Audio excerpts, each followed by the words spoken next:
Dear student, psychological study channel में एक बार फिर हम आपका स्वागत करते हैं।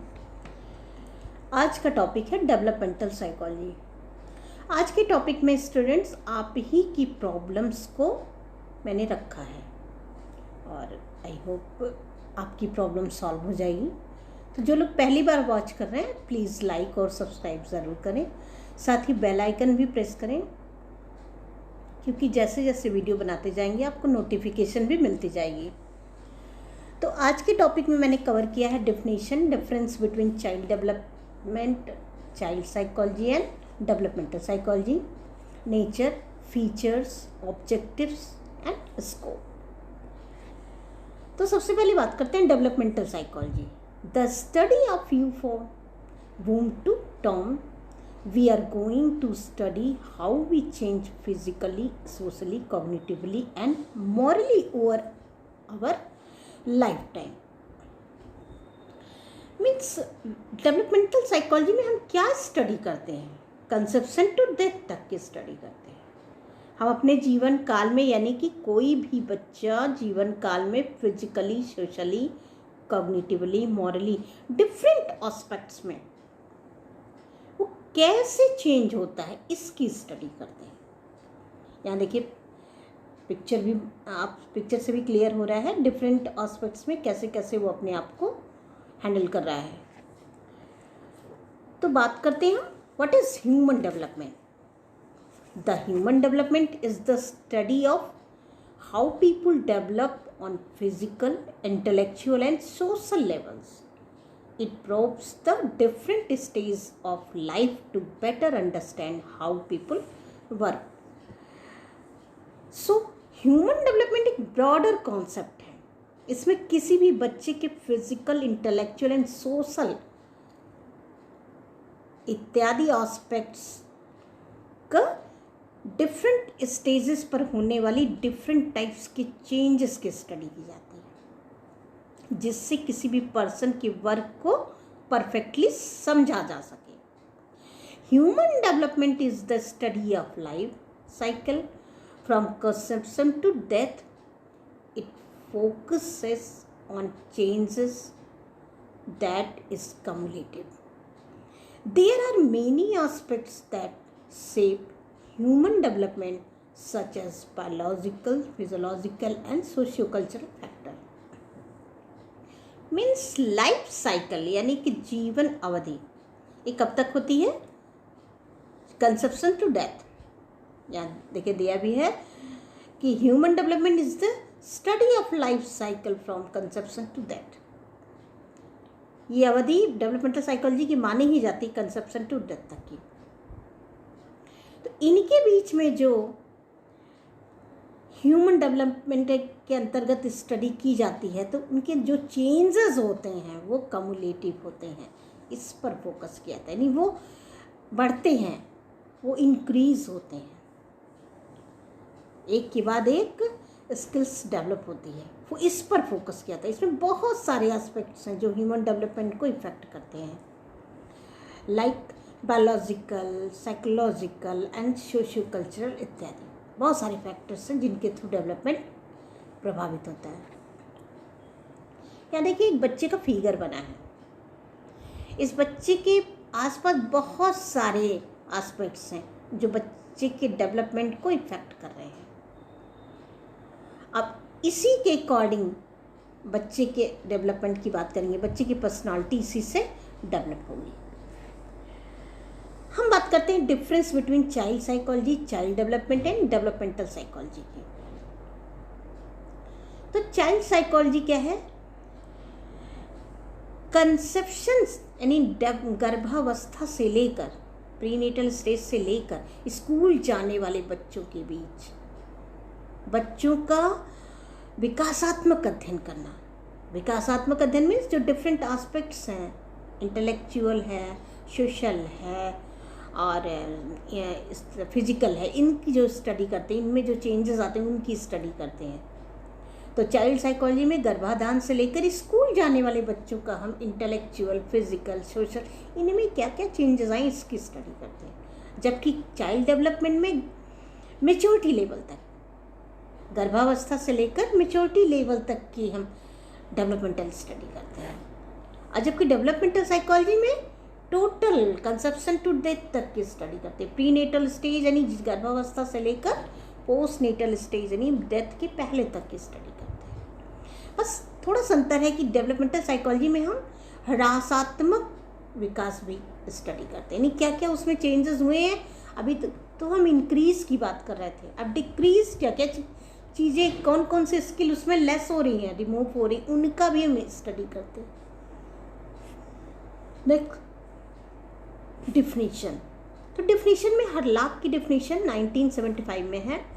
Developmental psychology is the branch of psychology that studies the development of the human being from conception to death।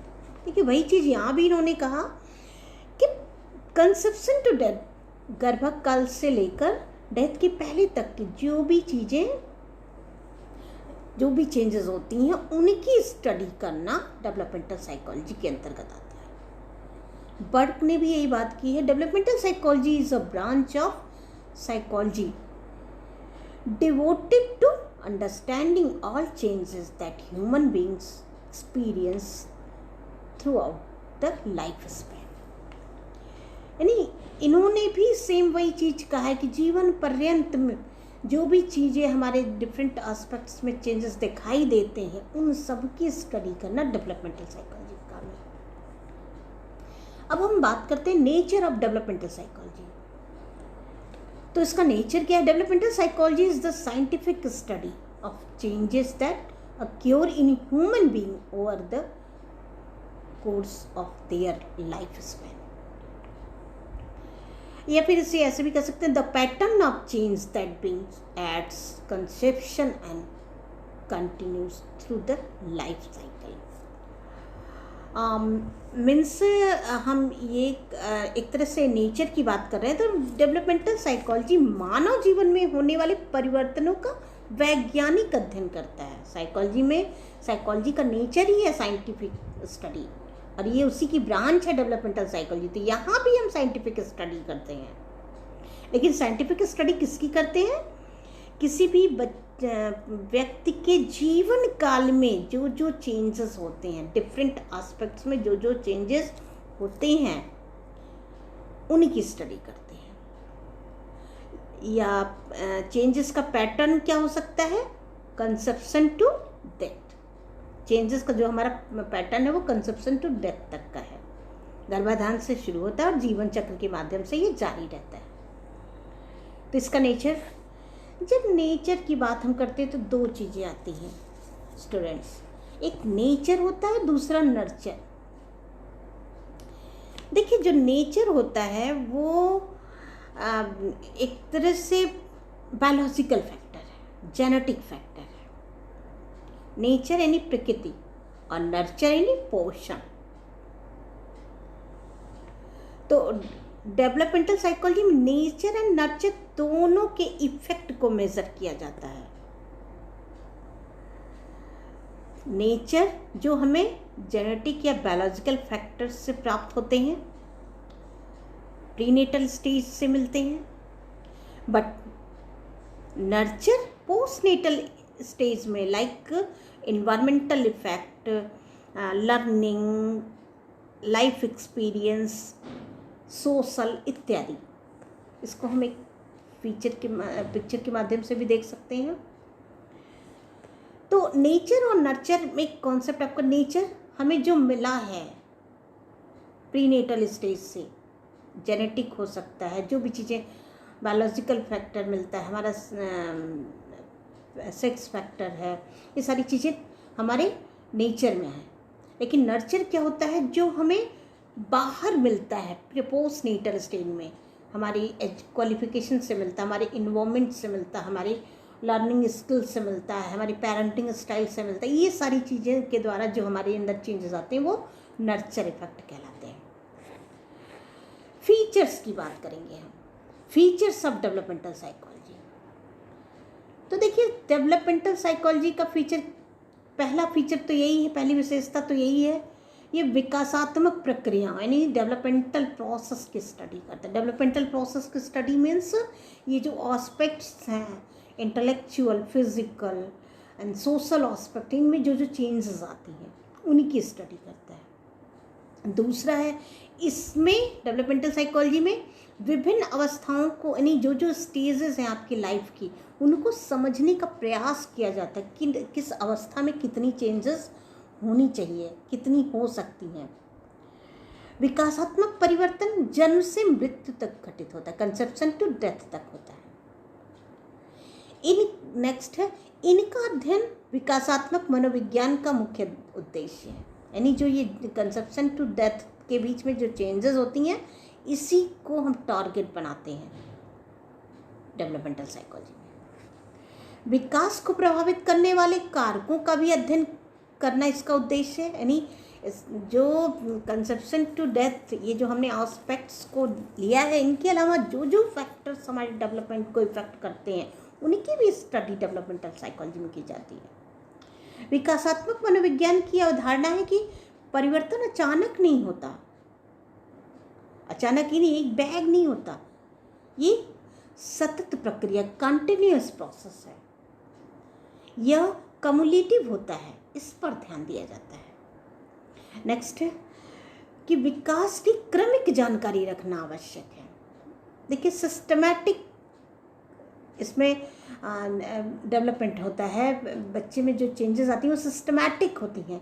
तो हम जब किसी बच्चे को इवेलुएट करते हैं, उसकी पर्सनालिटी के बारे में जानते हैं, विकास के बारे में स्टडी करते हैं, तो सबसे पहले में एक सिस्टम होना चाहिए, क्रमिक स्टडी करना चाहिए। बच्चे का जन्म कब हुआ, उसकी चाइल्डहुड में वो कैसा था, एडोलसेंस में कैसा था, प्यूबर्टी स्टेज, ये सारी स्टेप बाय स्टेप स्टडी करना चाहिए।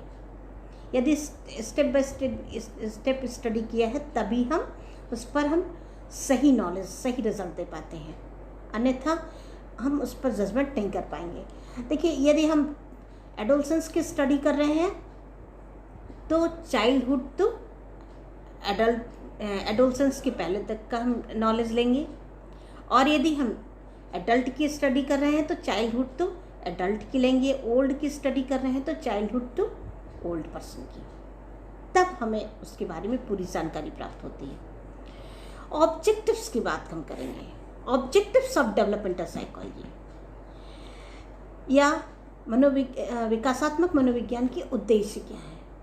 तो यह ज्ञात करना है कि विकास की विभिन्न अवस्थाओं में व्यवहार, रुचि एवं लक्ष्य, यानी उसका इंटरेस्ट किधर है, टारगेट वो क्या बनाता है, और इसके अकॉर्डिंग उसकी लाइफ में चेंजेस क्या क्या हो रहे हैं, स्पेसिफिक चेंजेस क्या हो रहे हैं, इसकी स्टडी की जाती है। ये टारगेट होता है डेवलपमेंटल साइकोलॉजी का।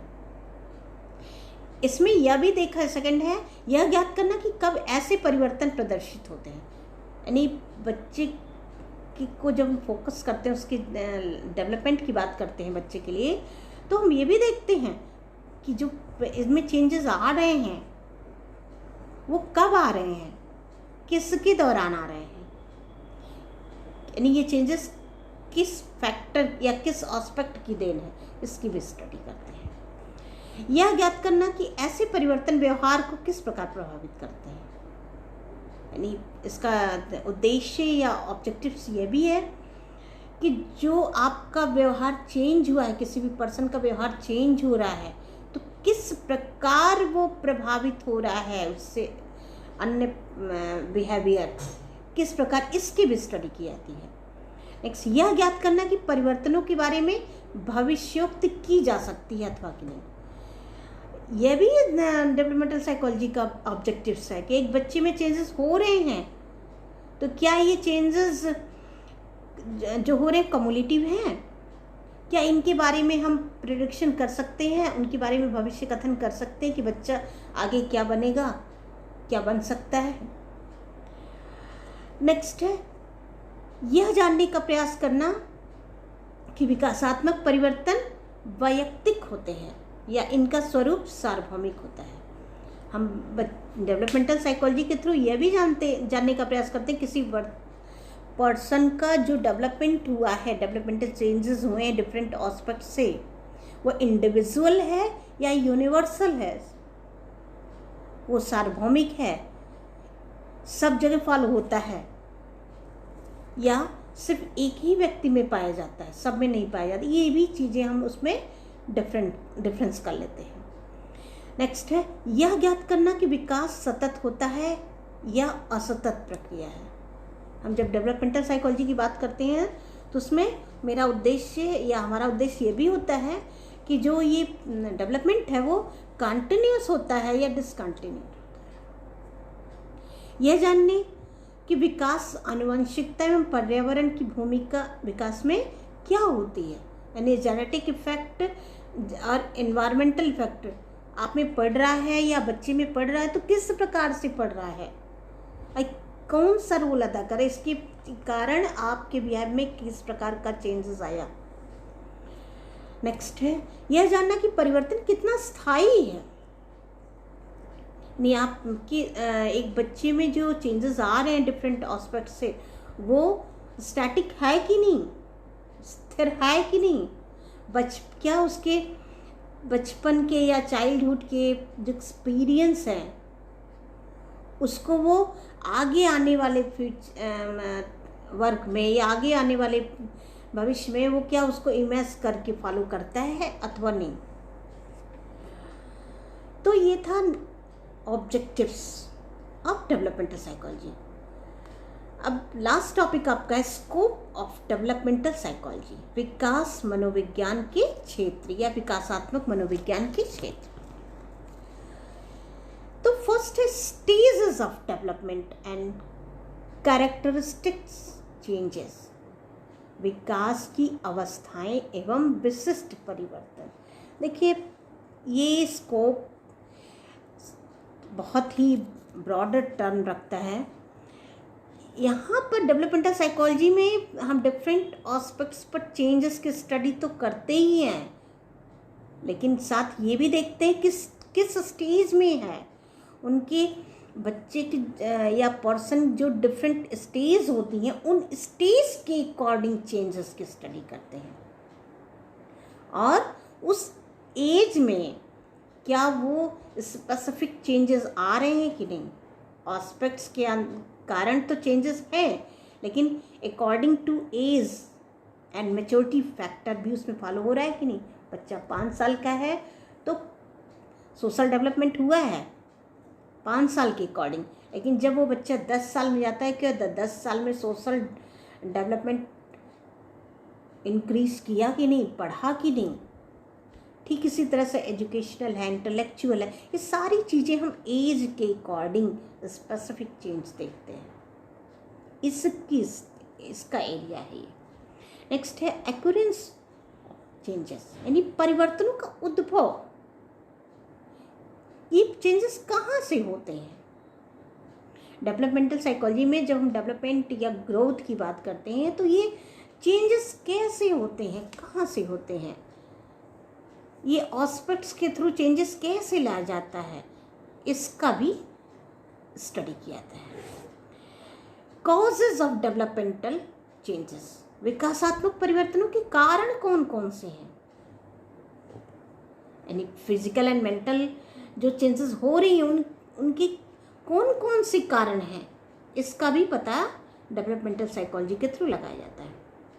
Influence of changes on behaviour, परिवर्तनों का व्यवहार पर क्या प्रभाव पड़ता है। आपके अंदर जो चेंजेस आ रही हैं क्या उससे आपका बिहेव चेंज हो रहा है, क्या आपकी पर्सनालिटी गुड या बैड साबित हो रही है, नहीं किस प्रकार का चेंजेस हो रहा है। अगले पर्सन के साथ आप एडजस्ट हो रहे हो नहीं हो रहे हो, सोसाइटी में फैमिली में आप एडजस्ट हो रहे हो कि नहीं, आपके अंदर किस प्रकार के चेंजेस आ रहे हैं, किस प्रकार का बिहेवियर चेंज है, इसकी भी स्टडी की जाती है। प्रेडिक्शन ऑफ चेंजेस, परिवर्तनों की भविष्यवाणी, जैसे आपके अंदर चेंजेस आते हैं उसी के परिणाम स्वरूप प्रेडिक्शन किया था, भविष्य कथन किया था कि ये बच्चा ये बनेगा, ये बच्चा ये काम करेगा, ये बहुत आगे जाएगा, ये फ्लॉप हो जाएगा, ये कुछ नहीं कर सकता, यानी पॉजिटिव या नेगेटिव जो भी हम प्रेडिक्शन करते हैं वो बच्चों के रिस्पॉन्सेस के ऊपर, बच्चों के अंदर जो चेंजेस होती हैं उनके थ्रू करते हैं। नेक्स्ट, यूनिवर्सलिटी ऑफ चेंजेस, परिवर्तनों की सार्वभौमिकता। देखिए जो चेंजेस होते हैं वो हम सार्वभौमिक, यस, हम यूनिवर्सलाइज करके हम करते हैं। हम ऐसे नहीं कि एक बच्चे में, ये हमारे ही बच्चे में ऐसा पाया जाएगा, नहीं, ये चीज़ें सब में पाई जाएंगी। अगर एक बच्चे में इस तरह का अन्य बातें समान हैं तो हर बच्चे में इस तरह की पाई जाने की संभावना है। एक तरह से जनरलाइज करते हैं। तो ये नहीं है कि वो स्पेसिफिक ये चीज़ एक एस्पेक्ट्स आपको प्रभावित किया तो ये सिर्फ आपके ही बच्चे में पाया गया। अगर वो एस्पेक्ट्स अन्य बच्चे को भी प्रभावित करता तो वो बच्चा भी उस एरिया में चेंज होता।